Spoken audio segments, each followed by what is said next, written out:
یہ مقام مصطفیٰ صحابہ اکرام سے سیکھو میرے عزیزوں.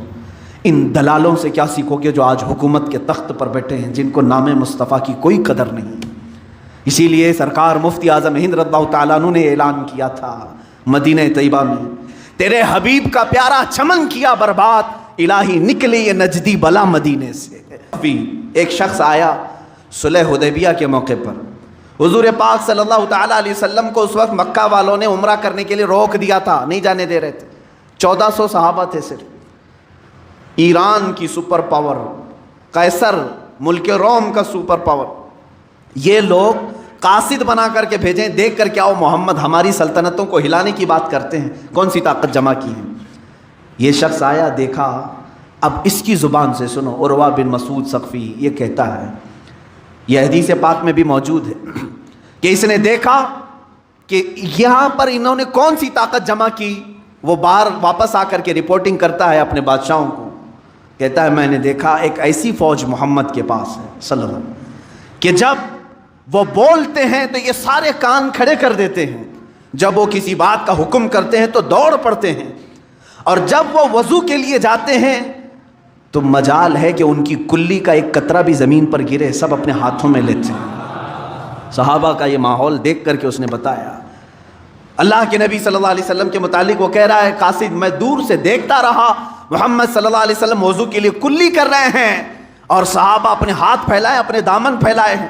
وہ کلی کا پانی ان کے ہاتھوں میں آتا، دامن میں آتا، اور سب اپنے چہروں پر لگا لیتے تھے، ایک قطرہ بھی زمین پر گرنے نہیں دیتے تھے.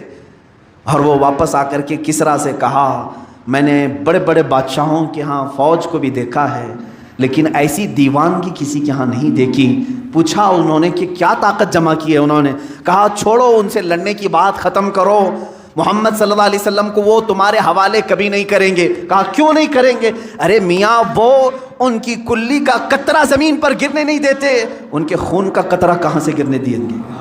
وہ صحابہ ہیں جو رسول کریم صلی اللہ تعالیٰ علیہ وسلم کے زبان پاک سے نکلے ہوئے قطرے بھی زمین پر نہیں گرنے دیتے تھے.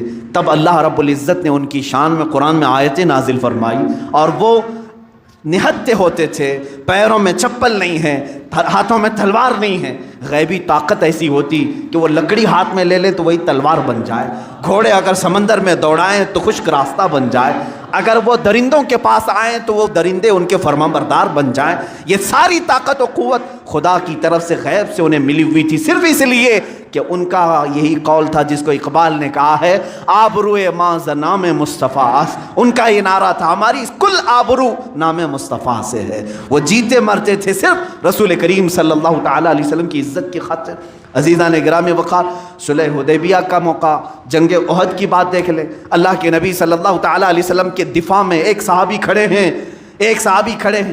اس وقت جنگ کا پانسا پلٹ گیا تھا، کفار مکہ بھاری پڑ گئے تھے، جیتی ہوئی جنگ شکست میں آ گئی تھی، بڑے سخت حالات تھے احد کے میدان میں، اور مسلسل تیر حضور کی طرف برسا رہے تھے، کفار نشانہ کر رہے تھے.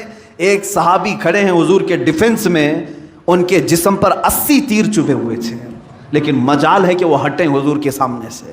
ہر تیر جسم پر آتا رہا، یہاں تک کہ ایک تیر سیدھے ان کی آنکھ میں گھس گیا اور ان کی آنکھ کا پتلا باہر آ گیا، اور وہ اسی طرح سے اپنے ہتھیلی میں آنکھ کا پتلا لے کر کھڑے ہیں، لیکن مجال ہے کہ وہاں سے ٹس سے مس ہوں، اس لیے کہ انہوں نے اپنی زندگی کو وقف کیا تھا، میں دفاع رسول کے لیے ہوں، ناموس رسالت کے پہرے کے لیے ہوں.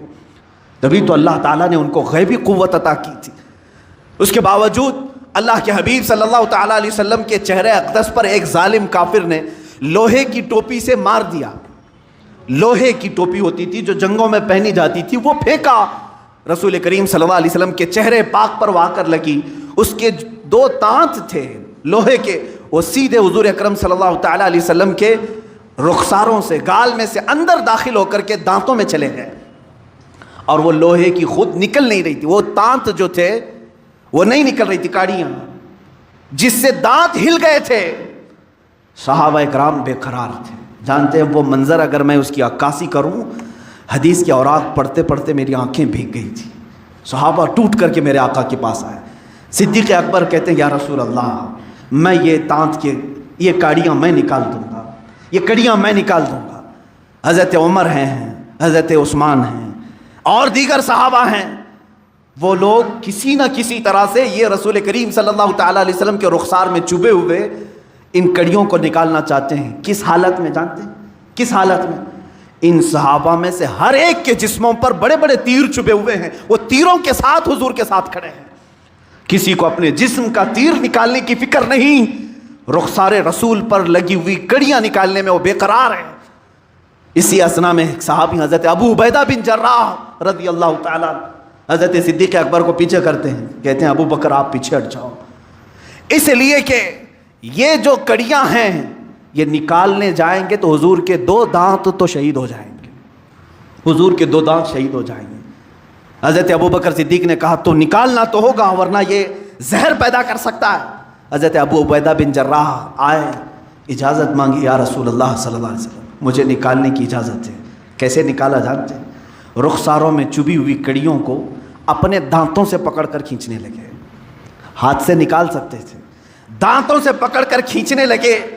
جب دانتوں سے کھینچا آپ نے تو حضور صلی اللہ علیہ وسلم کے 2 دانت شہید ہوئے، ساتھ ہی حضرت ابو عبیدہ بن جراح کے 4 دانت ٹوٹ گئے، ان کے دانت ٹوٹ گئے۔ جب وہ کڑی کھینچ کر کے نکالے ان کے دانت بھی ٹوٹے۔ اس کے بعد وہ کھڑے ہو کر کے مسکراتے ہیں، کہتے ہیں ابو بکر میں نے آپ کو صرف پیچھے اس لیے ہٹایا کہ ہاتھ سے نکالتے تو ہمارے ہاتھ کو تو کچھ نہیں ہوتا لیکن رسول پاک کے دانت شہید ہو جاتے ہیں۔ میں نے اپنے دانتوں سے اس لیے نکالا کہ حضور پاک صلی اللہ علیہ وسلم کے اگر 2 دانت جائیں تو پھر ہمارے منہ میں کسی کے دانت ہونا ہی نہیں چاہیے، ہم سلامت کیسے رہیں۔ جب میرے دانت گر گئے تو مجھے اللہ رب العزت کی ذات پر یہ یقین ہوا کہ مولا تبارک و تعالیٰ مجھے معاف فرمائے گا کہ میرے بھی کفارے کے طور پر دانت گئے ہیں۔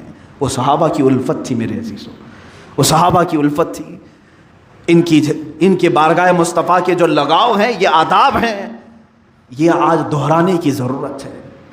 امت بھول چکی ہے ان معاملات۔ حضرت ابو ایوب انصاری رضی اللہ تعالیٰ میزبان رسول ہیں، سب کو معلوم ہے، جب مدینہ حضور تشریف لائے تو اونٹنی حضرت ابو ایوب کے گھر پر رکی۔ فیصلہ یہی ہوا تھا کہ جہاں اونٹنی رکے گی وہاں پر حضور آرام کریں۔ ابو ایوب انصاری رضی اللہ تعالیٰ عنہ یہ وہ صحابی ہیں جن کو حضور کی میزبانی کرنے کا شرف حاصل ہے۔ 2 منزلہ گھر تھا، ایک نیچے ایک اوپر۔ حضور صلی اللہ تعالیٰ علیہ وسلم جیسے تشریف لائے، حضرت ابو ایوب انصاری نے کہا حضور آپ کو جو پسند ہے وہ آپ قبول فرما لیں۔ اللہ کے حبیب صلی اللہ علیہ وسلم نے فرمایا میں نیچے کا حصہ پسند کرتا ہوں۔ لوگ ملنے والے آتے جاتے رہیں گے، تقریباً 7 یا 8 مہینے تک میرے آقا کا قیام ان کے گھر پر رہا ہے۔ ملنے والے آتے جاتے رہیں گے، مجھے نیچے رہنے دو۔ نیچے اللہ کے حبیب صلی اللہ علیہ وسلم رہنے لگے۔ حضرت ابو ایوب انصاری اور ان کی زوجہ اوپر گئے، جاتے ہی بے قراری آ گئی۔ اللہ کے حبیب صلی اللہ علیہ وسلم نیچے آرام فرما ہیں اور ہم اوپر کیسے سوئیں؟ پوری چھت پر سوتے نہیں تھے، کونے میں دبک کر بیٹھے رہتے تھے، پوری رات بیٹھے ہوتے۔ وہ کہتے کہ یہ ادب کے خلاف ہے، اللہ کا حبیب زمین پر سو رہا ہو اور میں پہلے منزلے پر کیسے سوؤں؟ نہیں سوتے تھے، پوری رات اس طرح سے کونے میں بیٹھے رہتے۔ ایک دن ان کے گھر میں پانی کا مٹکا مٹی کا تھا، ٹوٹ گیا، پانی بہہ گیا چھت پر۔ چھپرے کی چھت ہوتی تھی، جانتے ہیں حضرت ابو ایوب انصاری کے ہاں ایک ہی کمبل تھا، ایک ہی لحاف تھا، وہ پورا لحاف انہوں نے پانی میں بھگو دیا، جو کپڑے تھے وہ پھاڑ پھاڑ کر پانی میں بھگو دیا، جمع کر لیا۔ سخت ٹھنڈیوں کی راتیں تھیں، اسی لحاف کو شوہر اور بیوی دونوں اوڑھ کر کے صبح تک بیٹھے رہے، صرف اس لیے کہ پانی کا ایک قطرہ بھی میرے مصطفیٰ کی ذات پر نہ جائے، اللہ کے حبیب صلی اللہ علیہ وسلم کی نیند میں خلل نہ آنے پائے۔ اللہ ان کی دعا قبول کرے، ان ظالموں کو جزیرۃ العرب سے دور کرے۔ آج دل روتا ہے میرے عزیزوں، رسول کریم صلی اللہ تعالیٰ علیہ وسلم کی عظمت پر حملے کرنے والے وہ لوگ ہیں جو ٹڈی دل ہیں، ان کے ہاں کوئی ہمت نہیں۔ اگر مسلم دنیا صرف اور صرف ایک بار ان سے یہ کہہ دے کہ اللہ کے حبیب صلی اللہ تعالیٰ علیہ وسلم کے لیے ہم جان بھی فدا کرتے ہیں، ہم اپنے ہر جمعہ کے خطبے میں یہ کہتے ہیں الا لا ایمان لمن لا محبت لہ، اس کا ایمان ہی نہیں جس کے سینے میں ان کی محبت نہیں۔ ہم تو انہی کی محبت میں جینے مرنے کی قسمیں کھاتے ہیں، لہٰذا اس نبی کی ذات پر کچھ نہ کہو، ہمیں جو کوسنا ہے کوسو، ہم تو برے ہیں، ہم بد اخلاق ہیں، ہم بد عمل ہیں، ہمیں گالیاں دے دو، لیکن میرے آقا صلی اللہ تعالیٰ علیہ وسلم کی شان میں کچھ نہ کہا جائے۔ اے مسلمانوں، اپنے آپ کو بیدار رکھو، جس طرح ممکن ہو سکے ان کی مخالفت میں آواز اٹھاؤ۔ اگر آج تمہارے پاس سوشل میڈیا کا پلیٹ فارم ہے تو اس پر اپنا احتجاج درج کرو کہ ہم فرانسیسی یہ تمام درندوں کے خلاف ہیں، اس لیے کہ انہوں نے ہمارے قلب